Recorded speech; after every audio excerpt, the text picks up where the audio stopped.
ഡാ പോവല്ലേ? 1 മണിക്കല്ലേ ജുമാ നിസ്കാരം? 11 മണിയായിട്ടല്ലേ ഉള്ളൂ. എന്താ ഇപ്പൊ തന്നെ? ഇന്ന് കുറച്ച് നേരത്തെ പോവാ. എന്തേ? ഇപ്പത്രേ ഞമ്മക്കിന്ന് സന്തോഷത്തോടെ നമ്മളെ കുടുംബത്തിനെ പിരിക്കാൻ പറ്റുന്നില്ലേ?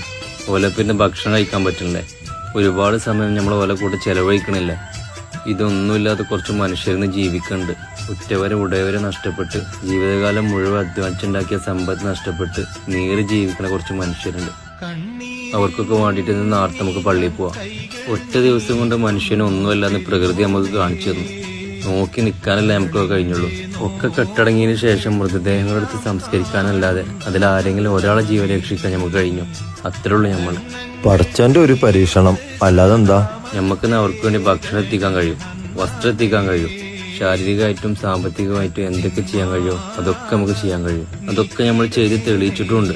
പക്ഷെ മാതാപിതാക്കൾ നഷ്ടപ്പെട്ട മക്കള് നഷ്ടപ്പെട്ട മാതാപിതാക്കള് അവരെ നമ്മൾ എങ്ങനെ സഹായിക്കുക?